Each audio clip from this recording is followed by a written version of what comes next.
Y bueno, y seguiremos hablando de ganadería y en este caso a quien es el máximo responsable del área de ganadería de CREA, de los consorcios regionales de experimentación agrícola. Estoy hablando del ingeniero José Lisi. José, ¿cómo te va? Un gusto estar compartiendo este momento contigo.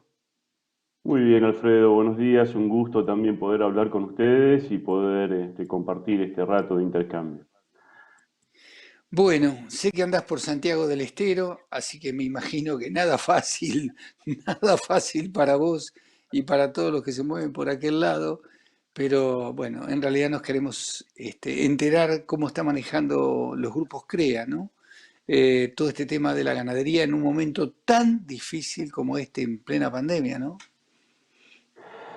Y bueno, la realidad es que se hace lo mejor que se puede.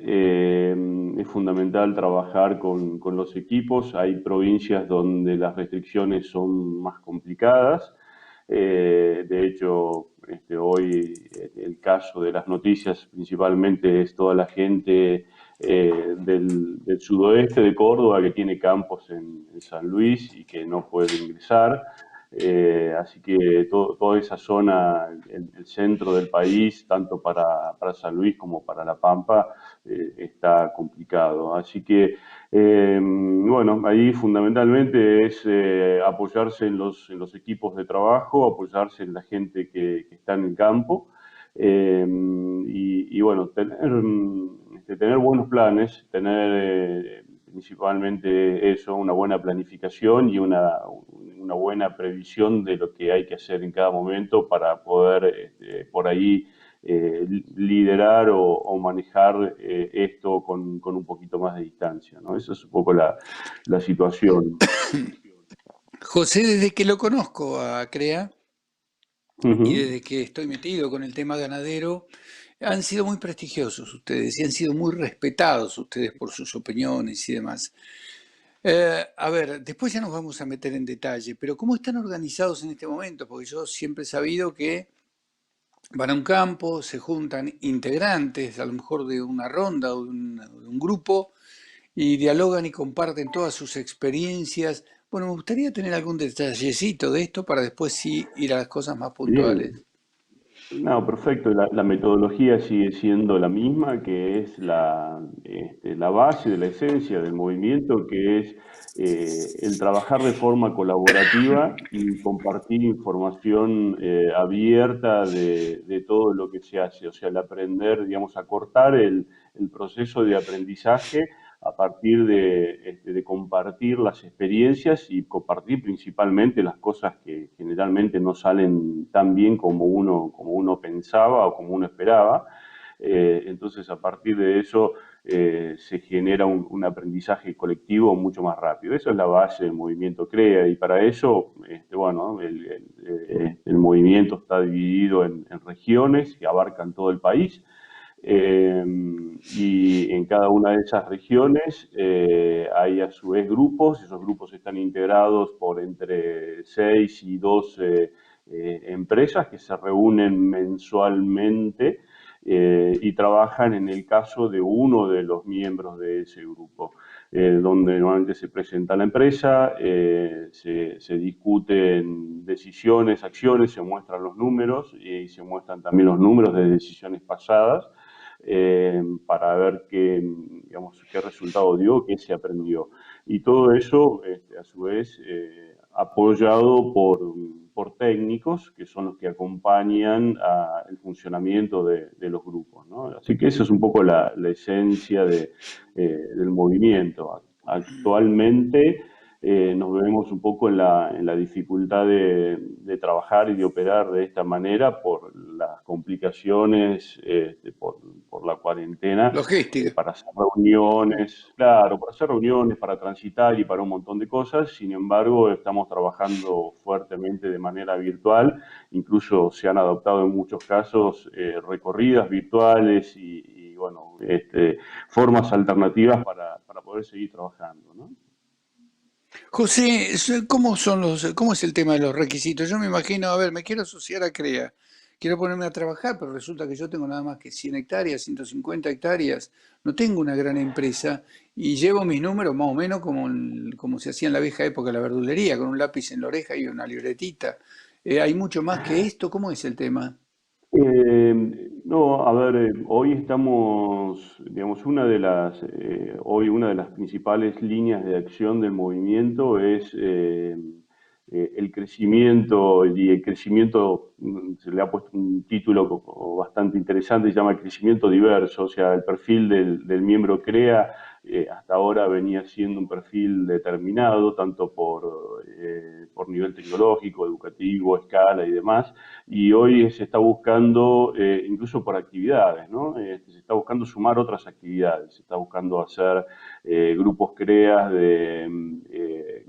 por ejemplo, de acopios, de aeroaplicadores, de pequeños productores. Entonces, hoy es solamente una cuestión digamos, de llamar a CREA, de hablar con quien corresponda ahí, que ya lo van a atender, y averiguar cómo se hace, pero eso no debería ser la superficie ni la escala del negocio debería ser hoy una restricción para tener la posibilidad de juntarse con otras personas que hagan algo más o menos parecido y entre todos mejorar su actividad. Antes de hacer una pausa que tiene que ver con que consumimos, por supuesto, aquella publicidad de aquellos amigos que nos acompañan, tengo una más. Yo hablé de que vamos a hablar de ganadería. En realidad vamos a hablar de ganadería, vamos a hablar de agricultura, por supuesto. Ustedes ahí tienen una diversidad inmensa de actividades, porque uno piensa en el productor que tiene 20 vacas, pero también pensás en aquel que se dedica exclusivamente a la agricultura y demás. ¿Cómo van tratando estos temas? ¿Cómo se manejan ustedes con esto? Nos- Nosotros, a ver, los grupos en sí se forman básicamente por afinidad geográfica y productiva, Mm, ¿no? ah, Entonces, ah, los grupos, digamos, si estamos en zona núcleo, no sé, en Pergamino, por ejemplo, y el grupo, las empresas del grupo son agrícolas y, bueno, lo que va a preponderar va a ser la agricultura, tanto en los temas, en el plan de trabajo y en las acciones. Entonces, y bueno, los perfiles se van armando de esa manera, los perfiles de grupo, ¿no?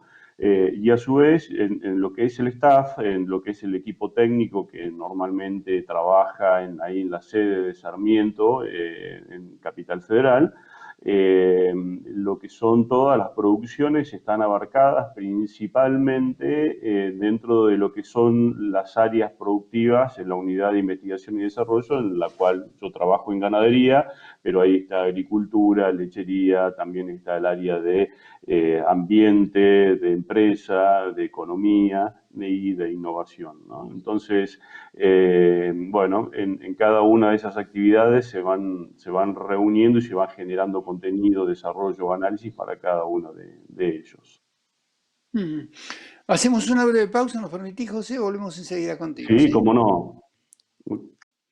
Seguimos dialogando con el ingeniero José Lisi, quien es el líder de productores que conforman CREA, ¿no? Los consorcios regionales de experimentación agrícola.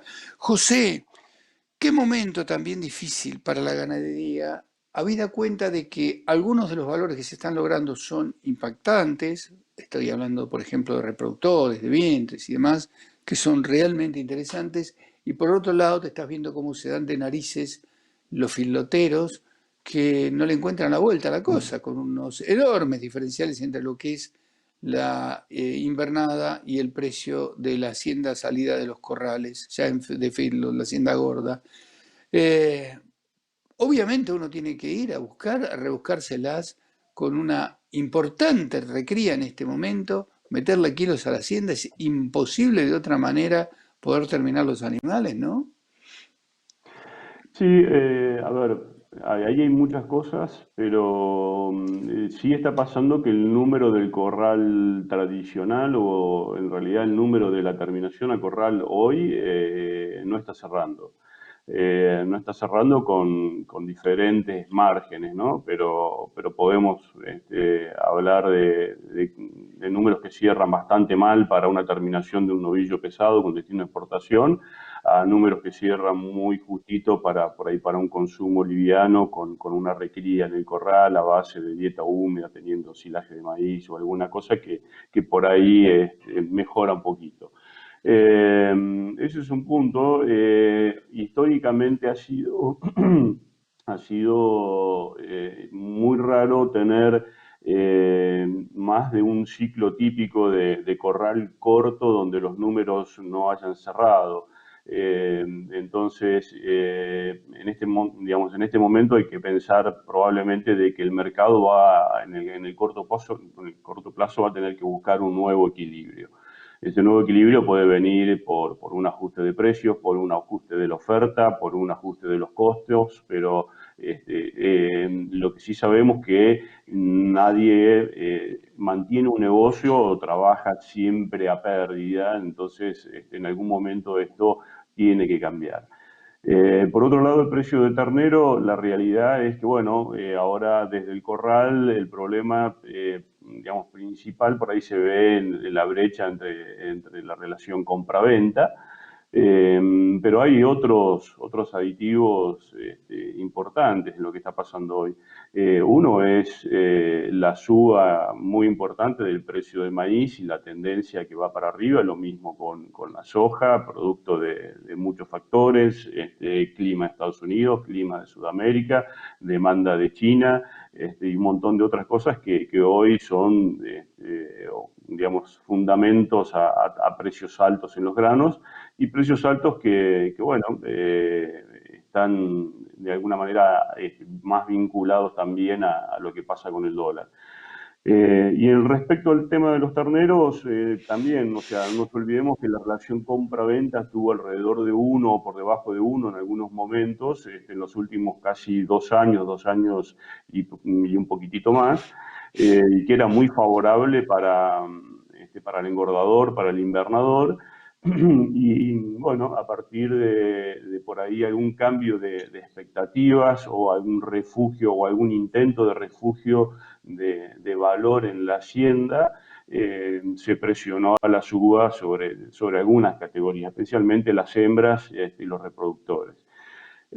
Todo esto tenemos que verlo como una película, tenemos que verlo como parte de los ciclos que se dan en Argentina y tratar de entender no el negocio como sale hoy, sino cómo debería estar saliendo el momento de vender mis animales y de tener que reponer mi mercadería en el caso de los engordadores, ¿no? Entonces, y es probable que a ese momento la situación cambie. Y esta situación, algunos sospechan que se estaría dando hacia fin de año. Lo que pasa que convengamos que estamos en el momento cúlmine más difícil, con una brutal seca, con un dólar que de momento no se está moviendo. Por lo menos mientras estamos realizando esta nota no sabemos de que ya vaya a haber un ajuste en el dólar oficial. El único que se va de viaje es el paralelo. Por otro lado, este tema de la pandemia que ha hecho que se redujera de manera importante el consumo. Es decir, son un montón de cosas que están pesando en el ánimo de la gente, ¿no? Sí, a ver, la cuarentena tuvo distintas etapas. Al principio un poco fue el susto y la necesidad de por ahí de estoquearse de alimentos y hubo por ahí alguna compra o alguna sobredemanda, principalmente, ni bien arrancó la cuarentena, mes de abril, en mayo por ahí eso cayó, después tendió a equilibrarse un poco. El consumo aparente sigue más o menos estable en el orden de los 51, 52 kilos por habitante año.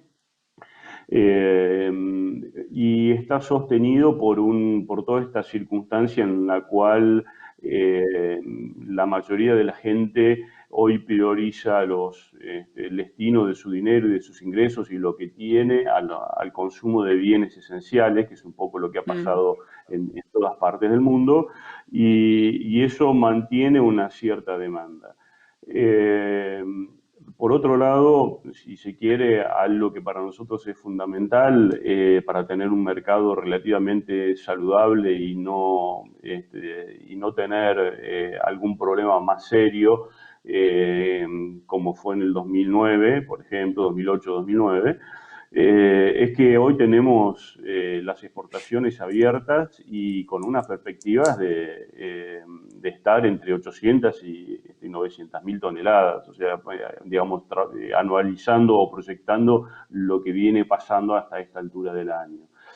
Respecto de la sequía, la verdad que sí, está complicado en muchos lugares del país. En algunos lugares, por ejemplo, zona ganadera por excelencia de la provincia de Buenos Aires, en el sudoeste de la provincia de Buenos Aires, tuvieron el año pasado un muy mal año productivo y este año siguen mal.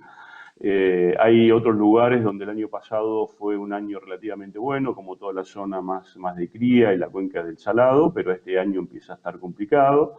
Y después hay regiones que están hoy en una situación bastante más crítica, donde hay lluvias estacionales y ya deberían haber empezado las lluvias y todavía no arrancaron, donde a su vez hace calor y hay baja humedad, donde a su vez en muchos lugares están produciendo incendios, o peor aún, lo que sería toda la cuña de los bajos submeridionales para arriba hasta el norte de Santa Fe, parte de Chaco y Formosa, Mm, mm. donde además de Sí, no sí. haber pasto, dependen de las aguadas naturales que se están secando, ¿no? Eso es un poco el panorama que hoy en muchos lugares es complicado. José, muchísimas gracias. Te mando un abrazo grande, muy gentil como siempre, ¿eh? Igualmente, Alfredo, igualmente para ustedes, y bueno, a sus órdenes cuando así lo requieran, un gusto hablar con ustedes. Chao, hijo.